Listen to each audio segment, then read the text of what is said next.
ಬಿಜ್ಗರ್ನಿ ಅಂಗನವಾಡಿಯಲ್ಲಿ ಅವಧಿ ಮೀರಿದ ಆಹಾರವನ್ನು ಪೂರೈಕೆ ಮಾಡಿಲ್ಲ ಎಂದು ಮಹಿಳಾ ಮತ್ತು ಮಕ್ಕಳ ಕಲ್ಯಾಣ ಇಲಾಖೆಯ ಉಪನಿರ್ದೇಶಕ ಎಂಎನ್ ಚೇತನ್ ಕುಮಾರ್ ಹೇಳಿದರು. ಬುಧವಾರ ಬೆಳಗಾವಿಯಲ್ಲಿ ಸುದ್ದಿಗಾರರೊಂದಿಗೆ ಮಾತನಾಡಿದರು. ಸಾಮಾಜಿಕ ಜಾಲತಾಣದಲ್ಲಿ ವೈರಲ್ ಆಗಿರುವ ವಿಡಿಯೋ ಆಧರಿಸಿದ ಪರಿಶೀಲನೆ ನಡೆಸಿದಾಗ ಯಾವುದೇ ಅವಧಿ ಮೀರಿದ ಆಹಾರವನ್ನು ಪೂರೈಕೆ ಮಾಡಿಲ್ಲ ಎಂದರು. ಮಕ್ಕಳಿಗೆ ನೀಡಲಾಗುತ್ತಿರುವ ಹಲವು ಆಹಾರ ಪದಾರ್ಥಗಳು 3 ರಿಂದ 6 ತಿಂಗಳ ಹಿಂದೆ ಅವಧಿ ಮೀರಿದ್ದರೂ ಇನ್ನೂ ವಿತರಿಸಲಾಗುತ್ತಿದೆ ಎಂದು ಗ್ರಾಮಸ್ಥರು ಆರೋಪಿಸಿದ ಹಿನ್ನೆಲೆಯಲ್ಲಿ ಸ್ವತಃ ನಾನೇ ತೆರಳಿ ಪರಿಶೀಲನೆ ನಡೆಸಿರುವೆ. ಯಾವುದೇ ಅಂತಹದ್ದು ಕಂಡು ಬಂದಿಲ್ಲ ಎಂದರು. ಯಾವುದು ಇಂದಿನ ಒಂದು ವಿಡಿಯೋ ವೈರಲ್ ಆಗಿದ್ದು, ಅದರ ಸಂಬಂಧ ಬಿಜ್ಗರಣಿ ಅಂಗನವಾಡಿ ಕೇಂದ್ರದಲ್ಲಿ ಅವಧಿ ಮೀರಿದ ಆಹಾರ ಪದಾರ್ಥಗಳನ್ನು ನೀಡಲಾಗುತ್ತಿದೆ ಅಂತೇಳಿ ಸುದ್ದಿ ಮಾಡಿದರು. ಇದರ ಸಂಬಂಧ ಈಗಾಗಲೇ ನಾನು ದಿನಾಂಕ 6/2/2026 ಅಂಗನವಾಡಿ ಕೇಂದ್ರಗಳಿಗೆ ಭೇಟಿ ನೀಡಿ ಆ ಗ್ರಾಮದಲ್ಲಿರುವ ಎಲ್ಲ ಅಂಗನವಾಡಿಗಳ ಒಂದು ಆಹಾರ ಪದಾರ್ಥಗಳನ್ನು ಪರಿಶೀಲಿಸಿದ್ದೇನೆ. ಆ ಪರಿಶೀಲಿಸಿದ ಸಂದರ್ಭದಲ್ಲಿ ಯಾವುದೇ ರೀತಿಯಾದ ಆಹಾರ ಅವಧಿ ಮೀರಿದ್ದು ದೊರಕಿಲ್ಲ. ಜೊತೆಗೆ ಅದಾದ ನಂತರವೂ ಸಹ ಈಗ ನಿನ್ನೆ ಅಂಗನವಾಡಿ ಕೇಂದ್ರದಲ್ಲಿ ಅವಧಿ ಮೀರಿದ ಆಹಾರ ಪದಾರ್ಥಗಳು ಅಂತೇಳಿ ವೈರಲ್ ಮಾಡಿದ್ದಾರೆ. ಆ ವೈರಲಲ್ಲಿ ನೋಡ್ಬೋದು, ಒಂದು ಫೋಟೋ ಅಂಗನವಾಡಿ ಕೇಂದ್ರ 120ನೇ ಅಂಗನವಾಡಿ ಕೇಂದ್ರ ಅದು ಒಂದು ಫೋಟೋವನ್ನು ಹಾಕಿದ್ದಾರೆ. ತದನಂತರ ನಾನು ಕೂಡ ಅಂಗನವಾಡಿ ಕೇಂದ್ರಕ್ಕೆ ಭೇಟಿ ನೀಡಿದಾಗ ಒಂದು ಫೋಟೋವನ್ನು ತೊಗೊಂಡಿದ್ದೀನಿ, ಅದೇ 120ನೇ ಅಂಗನವಾಡಿ ಕೇಂದ್ರದ್ದು.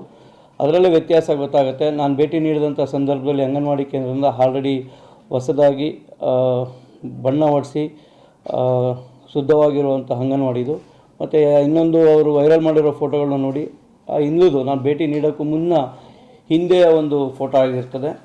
ಹಾಗಾಗಿ ಮತ್ತು ಅದಲ್ಲದೆ ನಿನ್ನೆನೂ ಕೂಡ ನಮ್ಮ ಜಿಲ್ಲಾ ನಿರೂಪಣಾಧಿಕಾರಿಗಳು ಅಂಗನವಾಡಿ ಕೇಂದ್ರಗಳಿಗೆ ಭೇಟಿ ನೀಡಿ ಪರಿಶೀಲನೆ ಮಾಡಿದ್ದಾರೆ.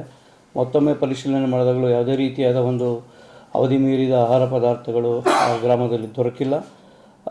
ಜೊತೆಗೆ ಈ ಯಾವ ಉದ್ದೇಶಕ್ಕಾಗಿ ಈ ಥರ ಹಳೆ ವಿಡಿಯೋನ ವೈರಲ್ ಮಾಡಿ ತಪ್ಪು ದಾರಿಗೆ ಎಳಿತಿದ್ದಾರೆ ಅನ್ನೋದು ನನಗೂ ಕೂಡ ತಿಳಿದು ಬಂದಿಲ್ಲ. ಅದ್ರ ಬಗ್ಗೆ ಮುಂದಿನ ದಿನದಲ್ಲಿ ಅದನ್ನು ವೆರಿಫೈ ಮಾಡಿ ಕ್ರಮ ವಹಿಸೋದಕ್ಕೆ ಸೂಕ್ತ ಕ್ರಮ ವಹಿಸ್ತೇನೆ. 3 ಕಡೆ ಇರೋದಿದೆ, 3 ಕಡೆ ವಿಸಿಟ್ ಮಾಡಿದ್ದಾರೆ ಅವರು, ಒಂದೇ ಕಡೆ ಮಾಡಿಲ್ಲ, ಒಂದು ಅಂಗನವಾಡಿ ಇಲ್ಲ, 3 ಅಂಗನವಾಡಿ ಇದೆ ಅಂತ ಹೇಳಿದ್ದಾರೆ. ಇಲ್ಲ, ನಮಗೆ ಬಂದಂಥ ಕಂಪ್ಲೇಂಟು ದೂರಿನ ಆಧಾರದ ಮೇರೆಗೆ ಭೇಟಿ ಕೊಟ್ಟಿದ್ದೇವೆ. ಜೊತೆಗೆ ನಮ್ಮಲ್ಲಿ ಆಹಾರ ಏನು ತಯಾರಿಸ್ತಾರೆ ಆ ಒಂದು MSPCಗೂ ಕೂಡ ನಾನು ಭೇಟಿ ಕೊಟ್ಟಿದ್ದೇನೆ, ಅಲ್ಲೂ ಪರಿಶೀಲನೆ ಮಾಡಿದ್ದೇನೆ. ಯಾವುದೇ ರೀತಿಯಾದ ಅವಧಿ ಮೀರಿದ ಒಂದು ಆಹಾರ ನಮ್ಮ ಜಿಲ್ಲೆಯಲ್ಲಿ ವಿತರಣೆ ಆಗ್ತಿಲ್ಲ. ಸರ್, ಈಗ ಹಳೇದು ಎಲ್ಲಿದೋ ಗೊತ್ತಿಲ್ಲ, ವೈರಲ್ ಆಗಿದೆ. ಆದರೆ ಆ ಫುಡ್ನಲ್ಲಿ ಹುಳ ಇರೋದು, ಪೂರ್ತಿ ಆಹಾರ ಪದಾರ್ಥ ಕೆಟ್ಟೋಗಿರೋದಿದೆ. ಇಲ್ಲ, ಅದನ್ನೇ ತಮಗೆ ಹೇಳೋಕ್ಕೆ ಒಂದು ಸ್ಪಷ್ಟನೆಯನ್ನು ಕೊಡ್ತೀವಿ. ಯಾಕೆಂದರೆ ನೀವು ಅದರಲ್ಲಿ ನೋಡ್ಬೋದು, ವೈರಲ್ ಆದ ವಿಡಿಯೋದಲ್ಲಿ ನವೆಂಬರ್ ಅಂತ ಹೇಳಿದ್ದಾರೆ. ಆ ನವೆಂಬರಲ್ಲಿ ಫುಡ್ಡನ್ನು ಏನಾದ್ರು ಅಪ್ಪಿತಪ್ಪಿ ಮನೆಯವರು ತೊಗೊಂಡೋಗಿ ಇಟ್ಕೊಂಡು ಯೂಸ್ ಮಾಡದೇ ಇದ್ದರೆ 3 ತಿಂಗಳಾದಮೇಲೆ ಆ ಥರ ಬರುವ ಸಾಧ್ಯತೆ ಇರ್ತದೆ. ಬಟ್ ಅಂಗನವಾಡಿ ಕೇಂದ್ರಗಳಲ್ಲಿ ಯಾವುದೇ ರೀತಿಯಾದ ಈ ಥರ ಅವಧಿ ಮೀರಿದ್ದು ಆಹಾರ ಪದಾರ್ಥಗಳು ಇಲ್ಲ. ಅಂದರೆ ಉದ್ದೇಶ ಎಲ್ಲ ದುರುದ್ದೇಶ ಐತೆ ಅಂತಾರೆ. ನನ್ನ ಅನಿಸಿಕೆ ಹಂಗೆ ಅನಿಸ್ತದೆ. ಯಾಕೋ ಅದೇ ಗ್ರಾಮದಲ್ಲಿ ಹಿಂದೆನೂ ಸಹ ಇದೇ ರೀತಿ ಪ್ರಕಟಣೆಯನ್ನು ಮಾಡಿಸಿದ್ರು. ಅದ್ರ ಸಂಬಂಧ ಏನು ಅನ್ನೋದನ್ನು ನಾನು ಪರಿಶೀಲನೆ ಮಾಡಿಸ್ತೀನಿ. ಈಗಿಂದಲ್ಲ. ಈಗ